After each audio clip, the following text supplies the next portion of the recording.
Hello guys, welcome back to our YouTube channel Jupiter Classes. So guys, in previous video we have completed some important MCQs and general science, and in this video we will continue the series.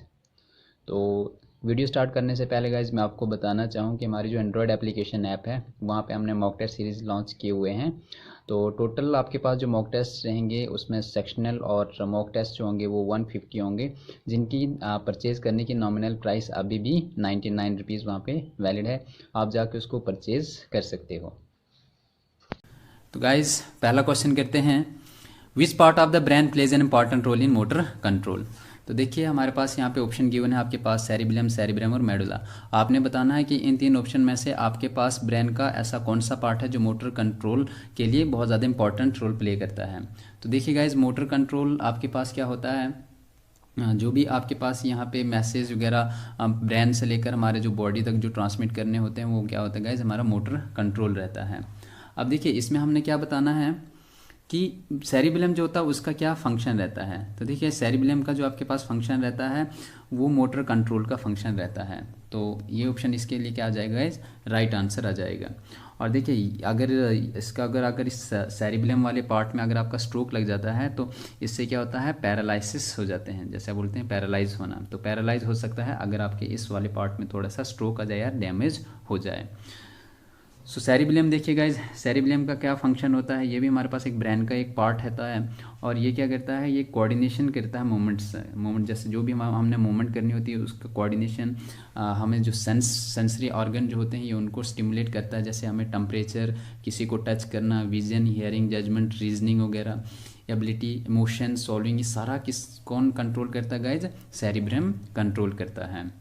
उसके बाद है guys आपके पास medulla. तो देखिए medulla ओब्लागेंटा होता है, ये भी हमारे पास एक ब्रेन का ही पार्ट है और ये क्या करता है, हमारे बॉडी के बैलेंस को मेंटेन करता है। जो भी हमारा बैलेंस रहता है बॉडी का ये कौन कंट्रोल करता है, मेडुला करता है। नेक्स्ट क्वेश्चन करते हैं गाइज। तो यहाँ पे देखिए गाइज आपके पास डायग्राम भी है। तो ये आपके पास ब्रेन में सेरिबेलम आपके पास जो होता है ये अपर पार्ट होता है और मेडुला ओब्लागेंटा जो होता है ये सेरिबेलम, ये जो होते हैं ब्रेन के लोअर पार्ट में आ जाते हैं। Question guys, sphygmometer measures the blood pressure in the. तो देखिए हमारे पास जो स्फिग्नोमीटर होता है वो ब्लड प्रेशर को मेजर करता है, लेकिन ब्लड प्रेशर जो है वो वीन्स का, आर्टरीज का, आइज का या सिनेवाइल का, किन का ये मेजर करता है। तो देखिए इसका राइट आंसर जो आता है गाइज आर्टरीज का। तो देखिए आर्टरीज हमारे पास जो होती हैं ऑक्सीजनेटेड ब्लड कैरी करती हैं और वीन्स आपके पास जो हैं ये डीऑक्सीजनेटेड ब्लड कैरी करती हैं। तो हमारा जो ब्लड प्रेशर जो होता है जो आर्टरीज का होता है, स्फिग्नोमीटर जो है उसका ब्लड प्रेशर जो है मेजर करता है। नेक्स्ट क्वेश्चन करते हैं guys, the connective tissue that connects a muscle to a bone is. तो देखिए हमारे पास कनेक्टिव टिश्यू जो होते हैं वो मसल को बोन के साथ कौन कनेक्ट करके रखते हैं, कार्टिलेज, लिगामेंट, टेंडन या इंटरस्टिशियल फ्लूइड। तो देखिए गाइज मैंने आपको पिछली वीडियोज़ में शायद ये बताया था कि जो कनेक्टिव टिश्यू हमारे पास होते हैं, लिगामेंट को कौन किसके साथ कनेक्ट करता है, ये आपके पास होता है बोन टू बोन, ठीक है गाइज। और टेंडन आपके पास जो होता है ये होता है बोन टू मसल, ठीक है। ये बोन टू बोन आता है, लिगामेंट हमारे पास बोन टू बोन और टेंडन आपके पास आ जाता है बोन टू मसल।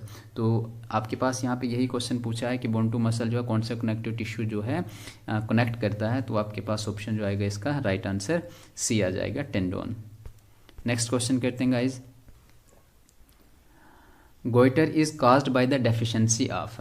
तो देखिए गाइज गोइटर आपके पास एक डिजीज़ होती है जो आपके पास जो आप वोकल होता है आपके पास वहाँ पे ये डिजीज़ काज होती है, जो आपका वोकल कार्ड होता है। तो बोलते हैं ये किसकी डेफिशिएंसी की वजह से होती है, जिंक, कैल्शियम या आयोडीन। तो आई होप गाइज कि इस क्वेश्चन का आंसर आप जानते होंगे। तो इसका आंसर जो आएगा यहाँ पे गाइज आयोडीन आता है। नेक्स्ट क्वेश्चन है guys, which organ gets affected in Weil's disease. तो देखिए वील्स डिजीज़ से आपके पास कौन सा ऑर्गन अफेक्ट होता है। तो वील्स डिजीज़ जो होती है गाइज ये आपके पास एक बैक्टीरियल डिजीज़ होती है जो इन्फेक्टेड एनिमल्स के यूराइन से स्प्रेड होती है। तो देखिए यूराइन से आ गया आपके पास, तो आप यहाँ पे बता सकते हो कि ये जो है किस ऑर्गन को अफेक्ट करती होगी, किडनी को अफेक्ट करती होगी। और देखिए गाइज इसका एक और फंक्शन भी है आपके पास कि ये जो है ट्रांसफर्ड होता है ह्यूमंस में, ये इन्फेक्शन जो होता है ह्यूमंस में ट्रांसफर्ड होता है यूराइन टिश्यू से। जो भी हम एनिमल्स को डोमेस्टिकेट करते हैं, कोई भी एनिमल डोमेस्टिकेट करते हैं उनके यूराइन से ये ह्यूमन में ट्रांसफर होती है डिजीज़। सो नेक्स्ट क्वेश्चन करते हैं guys, the virus of AIDS affects the growth of.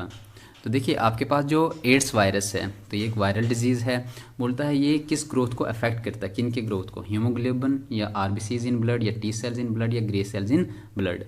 तो इसका राइट आंसर गाइज यहाँ पे आ जाता है टी सेल्स इन ब्लड। तो T cells in blood generally ये हमारे पास जो WBC हैं जिनको हम रिथोसाइट्स बोलते हैं, तो उनकी ही एक टाइप है। उसमें आपके पास क्या जाता है गाइज, टी सेल्स और बी सेल्स आ जाते हैं। टी सेल्स आते हैं और बी सेल्स भी आते हैं। तो टी सेल्स को हम बोलते हैं थाइमस सेल्स और बी सेल्स को हम बोलते हैं बोन मैरो सेल्स। तो एक्चुअली ये हमारे इम्यून सिस्टम्स को क्या करते हैं गाइज, रिस्पॉन्स करते हैं टी सेल्स और बी सेल जो होते हैं। और WBC जो होते हैं ये इन्फेक्शन के अगेंस्ट जो है फाइट करते हैं और हमें जो है इन्फेक्शन होने से बचाते हैं। तो टी सेल्स जो हैं यहाँ पे इसका एक राइट ऑप्शन आ जाएगा। सो नेक्स्ट क्वेश्चन करते हैं, the elements known as primary nutrients for plants. तो देखिए गाइज यहाँ पे आपके पास क्या है, ऐसे एलिमेंट्स जिनको प्राइमरी एलिमेंट्स प्लांट्स के लिए कहा जाता है वो कौन कौन से हैं। Nitrogen, phosphorus and potassium, nitrogen, oxygen and silicon, potassium, boron and nitrogen. तो इनमें से आपने बताना है। तो इसका राइट आंसर देखिए गाइज आपके पास क्या जाता है, ए ऑप्शन। तो नाइट्रोजन भी प्लांट्स के लिए प्राइमरी न्यूट्रिएंट रहता है, फास्फोरस भी और पोटेशियम भी। नेक्स्ट क्वेश्चन करते हैं guys, decoding and interpretation of visual information in brain is associated with. तो देखिए हमारे पास जो कोई भी इन्फॉर्मेशन होती है, विजुअल इन्फॉर्मेशन, जैसे किसी चीज़ को हम देखते हैं तो उस चीज़ को डिकोड करना, उस चीज़ को इंटरप्रेट करना, हमारे ब्रेन जो है वो कौन सा हमारे ब्रेन का पार्ट जो है उसको इंटरप्रेट करता है। तो गाइस देखिए वो आपके पास आ जाता है यहाँ पे, एक है frontal lobe, occipital lobe, temporal lobe और पैरिटल लोब। तो इसका राइट आंसर गाइस आपके पास आ जाता है टेम्पोरल लोब। तो टेम्पोरल लोब जो होती है ये कोई भी विजुअल इन्फॉर्मेशन होती है उसको इंटरप्रेट या डिकोड करती है। तो इसकी डायग्राम भी है गाइस, आप यहाँ पे आप देख सकते हो कि इस तरह के जो हैं हमारे ब्रेन के पार्ट्स होते हैं। देखिए ये हमारे पास आ जाता है फ्रंटल लोब, ये पैरिटल लोब आ जाता है, ये ऑसिपिटल लोब जो हमारे पास ईयर होता है उसके साथ साथ होता है, ये हमारे पास यहाँ पे टेम्पोरल लोब होता है, ये हमारे पास यहाँ पे सेरिबेलम होता है और ये जो ब्रेन स्टेम है। सो ये इसकी डायग्राम भी है, यहाँ पे आप समझ सकते हो कि हमारे जो ब्रेन के पार्ट्स हैं वो कहाँ कहाँ पे प्रेजेंट होते हैं। तो ये फ्रंटल इसलिए क्योंकि फ्रंट पे होता है, तो ये पैरिटियल लोब है, ये ऑसिपिटल लोब कान के साथ होती है। तो आप इसको यहाँ से डायग्राम से समझ सकते हो। नेक्स्ट क्वेश्चन करते हैं guys, the wire having a green plastic covering is a. देखिए आपके पास जो वायर होती हैं तो जो उसको कवर होती है, जो इंसुलेटिंग मटेरियल लगा होता है, बोलता है उस प्लास्टिक जो होती है उसका कलर ग्रीन होता है। तो उसका क्या मतलब होता है, वो किस वायर के साथ जो है ग्रीन प्लास्टिक लगा हुआ होता है।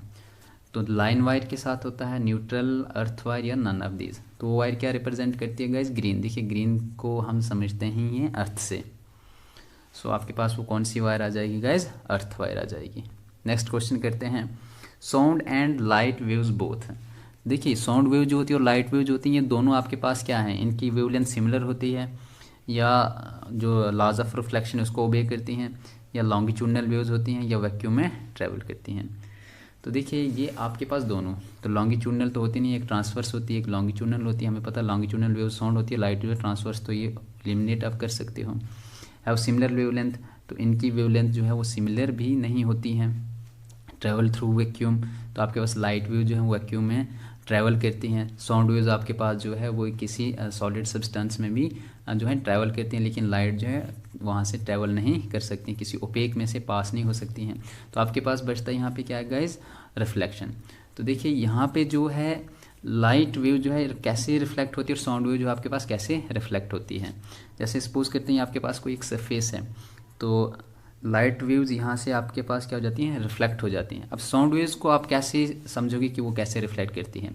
जैसे आपके पास इको आपने सुना होगा, रिफ्लेक्शन ऑफ साउंड। आप आवाज़ देते हो, आप वहाँ से कोई भी आपके पास एक डीप गॉर्ज अगर होती है, अगर आप वहाँ से ज़ोर से साउंड प्रोड्यूस करोगे तो वहाँ से आपकी साउंड जो है वो रिफ्लेक्ट होती है।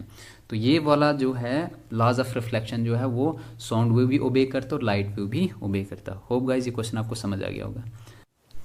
Next question guys, in an electric motor the energy transformation is from. तो आपके पास जो इलेक्ट्रिक मोटर होती है उसमें एनर्जी की ट्रांसफॉर्मेशन कहाँ से होती है, इलेक्ट्रिकल टू केमिकल होती है, या केमिकल टू लाइट होती है, मैकेनिकल टू इलेक्ट्रिकल होती है, इलेक्ट्रिकल टू मैकेनिकल होती है। तो देखिए आप सबके घर में मोटर, इलेक्ट्रिक मोटर होगी। तो आपको पता होगा कि जब हम उसको इलेक्ट्रिसिटी उसको देते हैं तो तभी जाके वो वर्क करती है। इट मीन्स वो कौन सी एनर्जी है, इलेक्ट्रिकल टू मैकेनिकल। तो केमिकल तो हो नहीं सकती है, मोटर का काम करना है तो इलेक्ट्रिकल टू मैकेनिकल होती है। तो ये आपके पास क्या जाती है guys, electrical motor. Next question है गाइज, डायनामो कन्वर्ट्स। तो देखिए डायनामो जो है ये आपके पास क्या होता है गाइज, एक किस्म का जनरेटर होता है। तो ये आपके पास कौन सी एनर्जी को किस एनर्जी में कन्वर्ट करता है। तो गाइज इसका आंसर मैं बताने वाला नहीं हूँ, आप सब जानते हो। आप सबके आपने जनरेटर देखा होगा कि जो जिस प्रिंसिपल पे डायनामो वर्क करता है उसी प्रिंसिपल पे आपका जनरेटर वर्क करता है।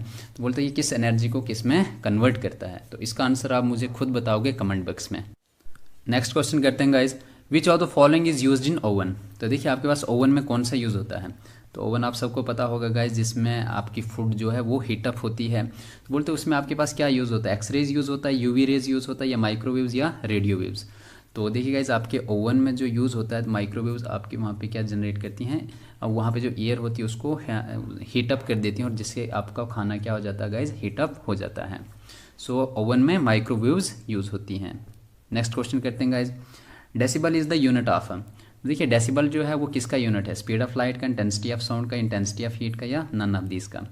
तो आपने यहाँ पे बताना है कि डेसिबल जो है किसका यूनिट है। आई होप कि इस क्वेश्चन को भी आप सब जानते होंगे। तो इंटेंसिटी ऑफ साउंड जो है इसका राइट आंसर रहेगा। नेक्स्ट क्वेश्चन है guys, which one among the following polymers is used for making bullet proof material.